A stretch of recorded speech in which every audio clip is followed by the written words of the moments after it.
Hi, ഞാൻ doctor Sumi. Doctor Sumi's ആയുർവേദത്തിലേക്ക് എല്ലാവർക്കും സ്വാഗതം. ഇന്ന് നമുക്ക് അകാല നരയെക്കുറിച്ച് നോക്കാം. Premature greying. നമുക്കറിയാം, ഇന്നൊരു 15 വയസ്സ് കഴിയുമ്പോൾ തന്നെ ഉള്ള പ്രധാന പ്രശ്നമാണ് മുടി നരയ്ക്കണോ, അല്ലേ? നമ്മൾ ഒ പിയിലൊക്കെ ഒരുപാട് കുട്ടികൾ ഇങ്ങനെ വരാറുണ്ട്. സാധാരണ കുറച്ചൊരു 5 വർഷമൊക്കെ മുൻപ് നോർമൽ ഒരു 25 ഇയേഴ്സ് ആ ഏജിലൊക്കെയാണ് പ്രധാനമായിട്ടും ഈ പ്രിമച്ചർ ഗ്രേയിങ് കണ്ടുവരുന്നത്. എന്നാൽ ഇപ്പം അതൊരു 15 വയസ്സ് തൊട്ട് തന്നെ ആ കുട്ടികളിൽ അത് കണ്ടു തുടങ്ങിയിട്ടുണ്ട്. അപ്പൊ എന്താണ് ഈ പ്രിമച്വർ ഗ്രേയിങ് പ്രധാന കാരണം? അത് എപ്രകാരമാണ് അതിനൊരു പ്രതിവിധി നമുക്ക് പറയാൻ പറ്റുക? ഇത്തരം കാര്യങ്ങളെ കുറിച്ചൊന്ന് വിശകലനം ചെയ്യാം. നര നമുക്കറിയാം, പല കാരണങ്ങൾ കൊണ്ട് നര വരാറുണ്ട്. സാധാരണ ഒരു ഏജ് പ്രോസസ്സാണ് നരയായിട്ട് നമ്മൾ കാണുന്നത്, അല്ലെ? പക്ഷെ പാരമ്പര്യം ഇതിനൊരു പ്രധാന ഫാക്ടറാണ്. കാരണം പാരമ്പര്യമായിട്ട് അമ്മയ്ക്കും അച്ഛനൊക്കെ നരച്ചിട്ടുണ്ടെങ്കിൽ സാധാരണ കുട്ടികൾക്കും ആ നര കാണാവുന്നതാണ്. പക്ഷെ അവരുടെ ഏജ് ഇത്ര നേരത്തെ അവർ നരയ്ക്കേണ്ടതുണ്ടോ?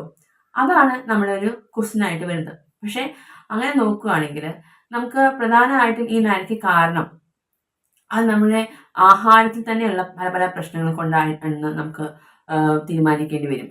കാരണം ഇന്നത്തെ ആഹാര രീതിയാണ് പ്രധാനമായ കാരണം തന്നെയായിട്ട് വരുന്നത്.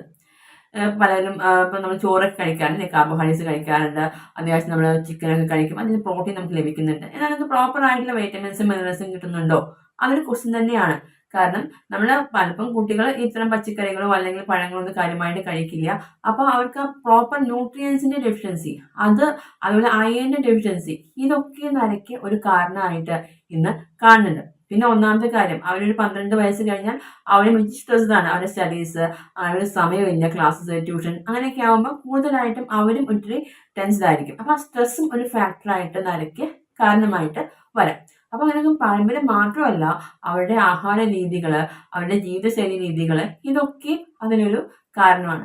ഇനി മറ്റൊന്ന്, പ്രോപ്പറായിട്ട് ഹെയർ മെയിൻറ്റെയിൻ ചെയ്യുക.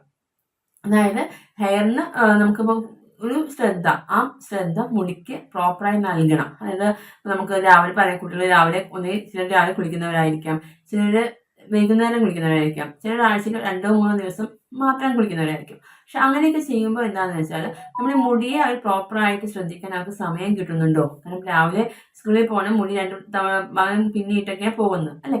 അപ്പൊ അങ്ങനെയൊക്കെ പോകുമ്പോൾ ആ മുടിക്ക് പ്രോപ്പറായ കെയർ കിട്ടുന്നില്ല. അതൊരു കാരണം. പിന്നെ അതുകൂടാതെ എന്തായിരുന്നു, കൂടുതലായിട്ടൊന്നും ഇപ്പോൾ ഷാംപൂസ് യൂസ് ചെയ്യുക, കൂടുതൽ മുടി ഭയങ്കര ഡ്രൈ ആയി മാറുക, ഇത്തരം പിന്നെ ഇപ്പോഴത്തെ വെള്ളം അങ്ങനെ ഹാർഡ് വാട്ടർ ആയിരിക്കാം പല വെള്ളങ്ങളും. അപ്പൊ അതെല്ലാം തലയിൽ കൂടുതലായിട്ട് യൂസ് ചെയ്യുമ്പോഴും നമുക്ക് ഇതുപോലെ പ്രീമച്ചർ ഗ്രേയിങ് വരാനുള്ള സാധ്യതയുണ്ട്.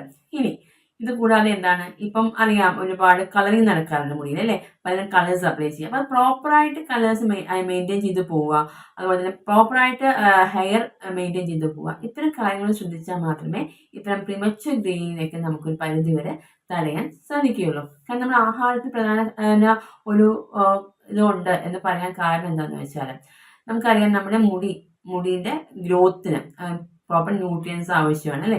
ഇത്തരമുള്ള ഹെയർ ഫോളിക്കിൾസിന് പ്രോപ്പർ നറിഷ്മെന്റ് കൊടുത്താൽ മാത്രമേ ആ മുടിക്ക് പ്രോപ്പർ ആയിട്ട് അവിടുന്ന് ഗ്രോ ചെയ്തു വരാൻ പറ്റുള്ളൂ.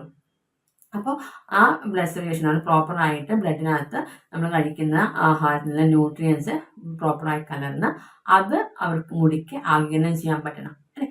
അതാണ് പ്രധാനമായിട്ട് നമ്മൾ ശ്രദ്ധിക്കേണ്ട ഒരു കാര്യം. നല്ല വൈറ്റമിൻസോ അല്ലെങ്കിൽ മിനറൽസോ റിച്ച് ആയ ആഹാരം കഴിക്കാൻ പ്രത്യേകം ശ്രദ്ധിക്കുക. പിന്നെ ഹെയർ റൂട്ട്സ് പ്രോപ്പറായി മസാജ് ചെയ്യുക. എന്താ ഹെയർ റൂട്ട്സ് പ്രോപ്പറായി മസാജ് ചെയ്യാൻ കാരണം എന്ന് വെച്ചാൽ, നമ്മൾ ഹെയർ റൂട്ട് മസാജ് ചെയ്യുമ്പോഴാണ് മുടിക്ക് പ്രോപ്പറായ നോറിഷ്മെന്റ് പ്രോപ്പറായിട്ട് കിട്ടുള്ളൂ.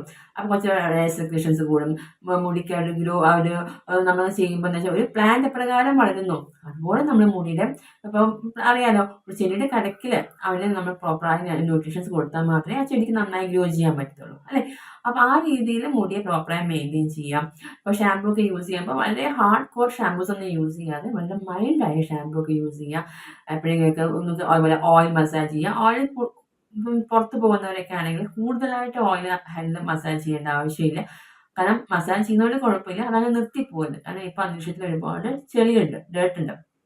നമ്മൾ ട്രാവൽ ചെയ്യുമ്പോൾ ഇതെല്ലാം മുടിയിൽ പറ്റി പിടിക്കും. അത് ഹെയർ ഫോളിക്കിൾസിൽ ഒക്കെ ഈ പൊടിയൊക്കെ അടയാൻ ചാൻസ് ഉണ്ട്. അപ്പൊ അങ്ങനെയൊക്കെ വരുമ്പോൾ അതൊക്കെ ഈ ഗ്രോത്തിനെ ഓപ്പോസിറ്റ് ആയിട്ട് ബാധിക്കാറുണ്ട്.